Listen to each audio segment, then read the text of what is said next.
This time on Poll Hub, we're digging into our first national poll of 2023. We asked Americans about the State of the Union as Joe Biden prepares to deliver his address to the nation on that topic next week.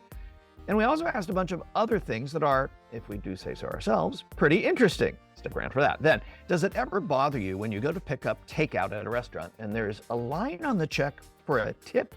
Tipping used to be for the service you got when you dined in, but not anymore.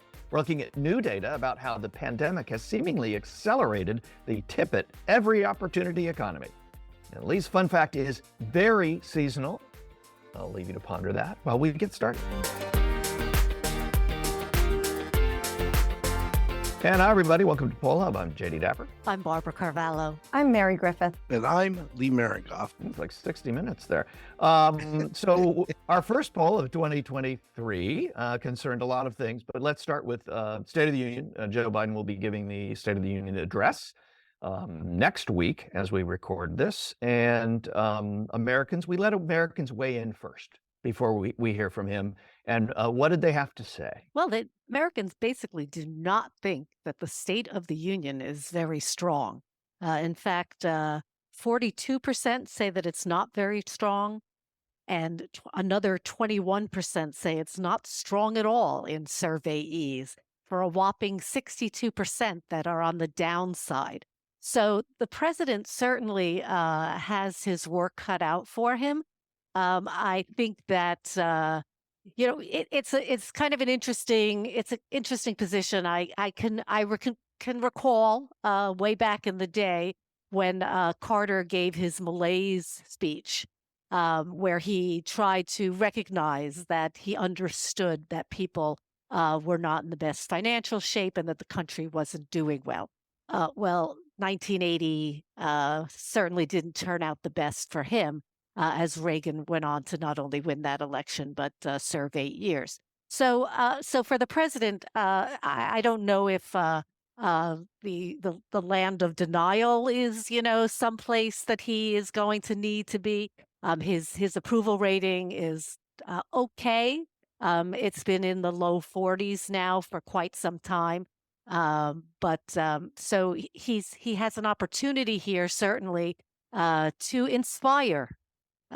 If not to acknowledge that people do not think things are going in the right direction. So Lee, I'd say there's 100% chance that he will declare the State of the Union as strong. What do you think? It's always an applause line. There's a lot of things that could be said about this, but I'm going to be looking at, is there any kind of bipartisan sentiment? Because, when you're watching on TV, the room is divided. As you're looking, the Democrats are to the left and the Republicans are to the right. From Biden's perspective, it's obviously the opposite. And you do get this stand, sit kind of thing going on. And I'm thinking also that behind him, in addition to the vice president, will be Speaker McCarthy. And this will be his first time at looking interested and attentive, but not standing too much or at all. And then, of course, there's that famous Nancy Pelosi scene from not too long ago with Donald Trump, where she did that sarcastic clapping after he was done.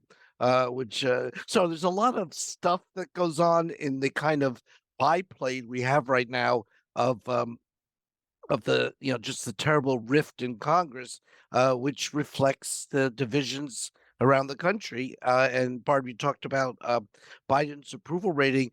Well, his numbers are in recent times only second best to what Donald Trump had. And you go back to Bill Clinton, or even earlier than that, and presidents had higher approval ratings, including President Obama. But the two lowest, Trump and Biden, both were one-termers. So, he's going to have to start to think about setting the stage for his presumed reelection campaign. And optimism is a part of his arsenal for sure. We asked about a couple other things too, around extremism, which has been a topic that we've obviously spent a lot of time talking about and polling about. And one of the things that stood out to me in this was that we asked, is extremism a problem for the Democratic Party? Is it a problem for the Republican Party?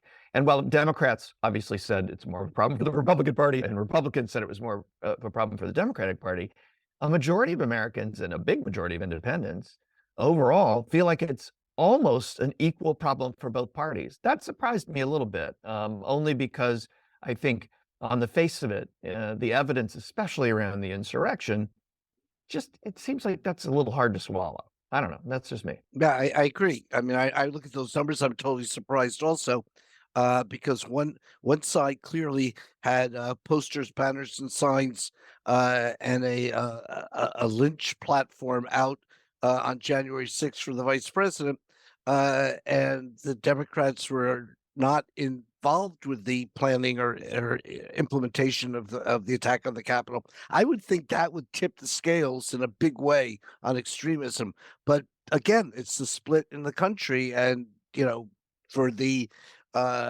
Republicans, the extremists are the AOCs of the world, and Antifa and what have you, and that's maybe very different in terms of the amount of extremism that in reality exists. But Yeah, I mean, I can certainly understand. I mean, I think both sides also are looking at different things. Democrats and independents who lean Democratic are looking at preserving democracy. They think about January 6th. They also, think about the disconnect between the Supreme Court decision on Dobbs. But Republicans and Republican-leaning independents look, at other issues, particularly cultural issues.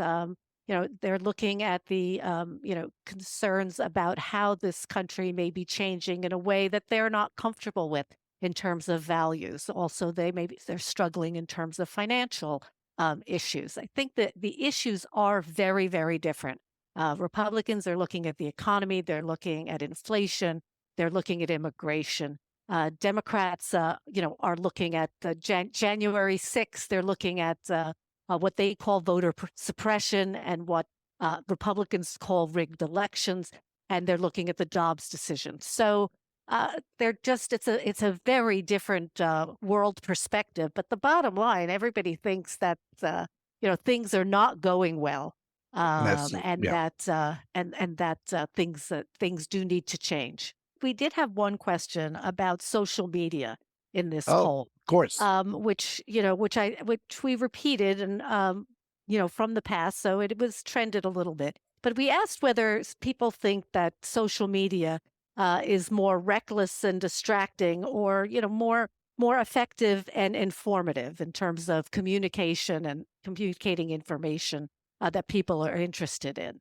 And I think the results were fairly interesting. Jay, I know you had some thoughts on this. Yeah, I mean, this got a lot of pickup, I think, because people, social media, especially with Elon Musk and Twitter and all the potential investigations of social media that may be happening in Washington, plus the DOJ, filing suit against Google. I mean, social media is in the news. But the trend hasn't changed very much. We did ask this in January 2021. But there's this pretty big generational divide about people thinking it is effective or it is reckless, as you said. And even among Gen Z and millennials, only 41% think it is effective and informative. And I say only 41% because I think we kind of err on the side of thinking, oh, this is the digital generation. These are the screeners. They have lived in social media their entire adult lives, pretty much. But even they are jaded enough about the impacts of social media for a majority of them to say, nah, this just isn't good. Yet we spend a lot of time on it. And so I just thought that was interesting that social media, we think of it as this thing that has only been around for a short period of time in the grand scheme of things and is dramatically important, has really changed the way that democracy works and all that, all of which may be true. But I don't think we're in a stasis here. I think there's a lot of changes to come. And I think what we assume about social media today may be a laughing line. We may be laughing about it 10 years from now, or maybe even in a shorter period of time than that. That's all I'd say. Well, I don't have any tips right now for how to navigate the social media landscape. Tips. Segue. I will leave that for class. But I do tip, and apparently I'm not alone. According to a CNN report cited in Axios, tips at full service restaurant are up about 25%, and that's compared with the previous year. And at casual places, the increase is up to 17%. So, what's going on here? Well, basically, this has a lot to do with what was going on during the height of the pandemic. And what we're seeing at that time is a lot of people were increasing tips or tipping more to support local businesses and essential workers. And so, what I've been seeing, as many people have, are those digital prompts when you order online or when you go to pay for a tip, sometimes 15%, sometimes 25%, or choose your own amount. I'm fully supportive of tipping our restaurant workers, especially because they do rely on tips to round out what they're getting paid in terms of minimum wage. But Lee, Barb, are you tired of tipping? Well, it's interesting because I always tipped even if I took takeout, because I figured somebody had to put it together. They had to stick it in the box, they stick it in the plastic container or whatever, and that person may have be assigned to it for the evening, and therefore is getting probably paid as a server, but is actually not serving. So is still expecting tips, and as we know, restaurants have different policies as whether they pool their tips for all their Mhm. servers and divide, or whether it's kind of every person for themselves. So I always did tip, but I have felt, when I'm going out to a restaurant or I'm picking up now, that am I tipping enough? And I think that is an That's part of interesting it. change, because it was very different during the pandemic. Restaurants were very hard hit. That was a sector that was just brutalized. And a lot of those displaced workers are still displaced, and restaurants are still struggling to get back. But I think there's a much bigger issue here, which is, the minimum wage for restaurant Mhm. workers, and recognizing that, there have been a lot of changes in the minimum wage, across states for other kinds of workers. We haven't really seen changes for those workers who rely on other means of earning their minimum wage, specifically in tips. Yeah, Lee, how about you? do you give I'm just wondering whether you, to Barb's point, do you give less of a tip when it's a takeout, or just sort of do a similar percentage? Do you rack up the 20% when you grab something on the go, or is that, a 10%er? And then Mary can jump in on that. Yeah, it's usually a 10 or 15%. I Uh-huh. do tip less. But again, I mean, even when I'm in a restaurant, I'm actually feeling like the 20% is not enough. Because you do get you get the printout, of your receipt. And very often a restaurant will include percentages that you include. And 20% is kind of on the low end. So so the message there is, if you're looking at a scale of how you should tip, they're considering 20% on the low end. I have always been a proponent of tipping, and I've always tended to tip more rather than less. I became much more aware of it during the height of the pandemic because we were very much relying on a lot of takeout, contactless. The Mhm. people who were delivering to the door basically put themselves at risk. You never know who they came into contact with. So that was a big, that I was very aware of that during the pandemic. I will admit that I'm a member of a family of 5. I do order in more than I care to admit. I would have to say most nights. And I do go to the digital prompt to order in. And I'm a little bit taken aback sometimes when I take a look at how much I'm being asked whether or not, how much I want to tip. And I do tend to go to the 15 or 20%. And I always will tip a delivery person a little bit more because, as we've seen, there have been increases in gas. They have lots of other Mhm. expenses that they are required to pick up in their job. And they're not, as Barb pointed out earlier, perhaps being compensated for what the work that they do. So that's Yeah. where I am.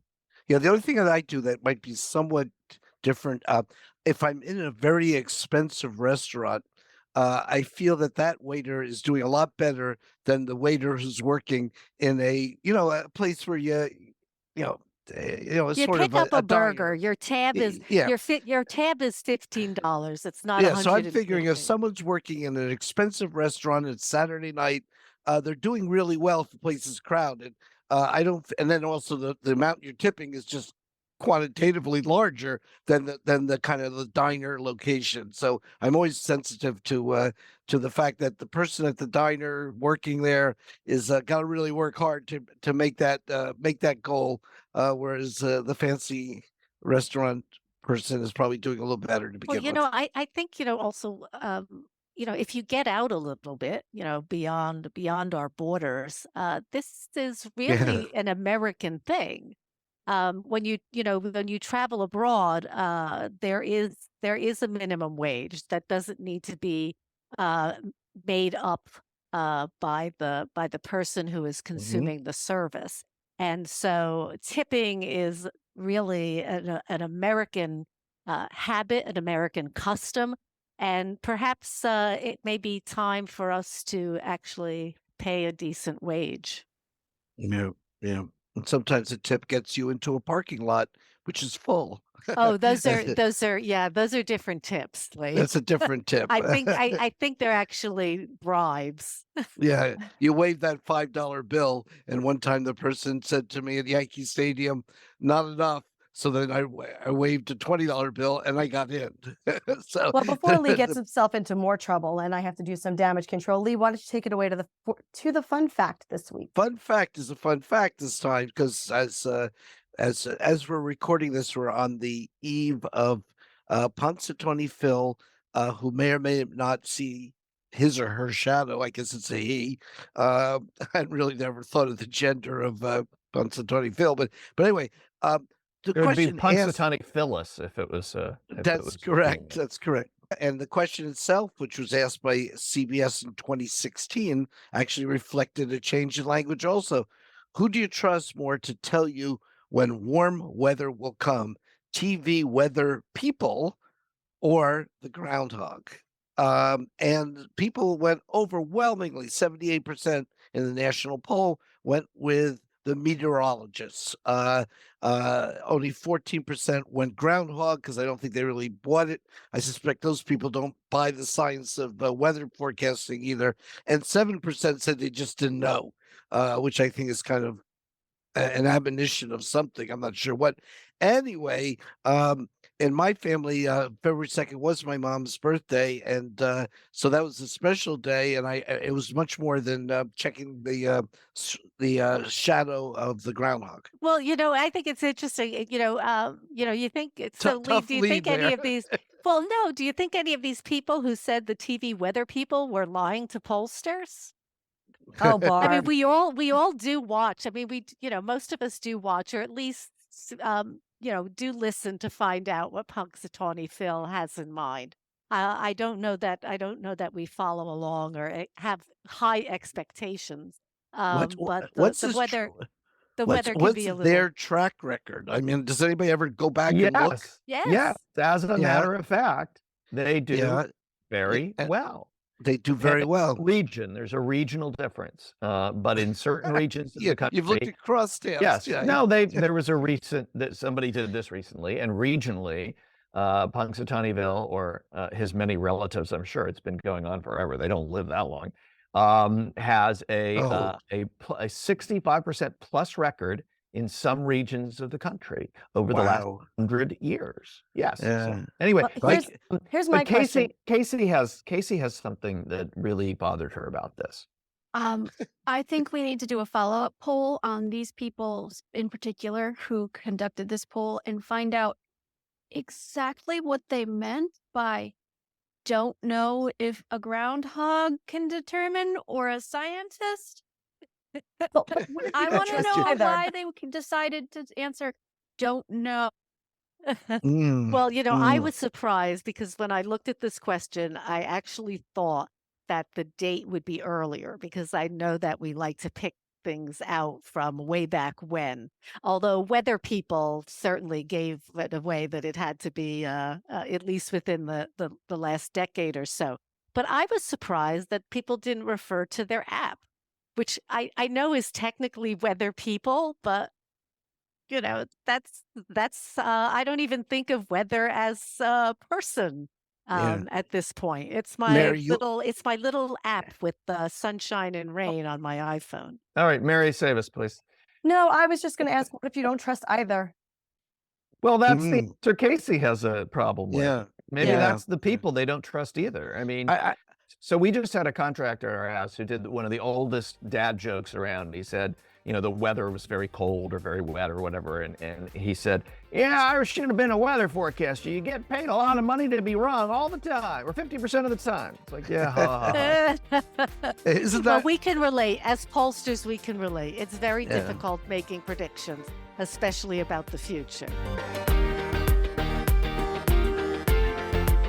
That'll do it for Poll Hub this week. Poll Hub is produced by the Marist Poll at Marist College in Poughkeepsie, New York. Mary Griffith is our executive producer. Casey Schaff is our production supervisor. The Poll Hub team includes Athen Hollis and Will Promazel. If you enjoy Poll Hub, please consider leaving a review. Positive reviews help other listeners like you find us. If you'd like to learn more about polling and survey science, check out the Marist Poll Academy, our free online learning portal accessible from our website. If you have questions for us, tweet them directly to @MaristPoll. Remember, you can always tell your smart speaker to play Poll Hub. And with any luck, it will cooperate. Finally, wherever you listen to Poll Hub, There is a subscribe button. Click it, and the latest episode will be ready for you in your podcasting app as soon as it's released. We'll see you next time.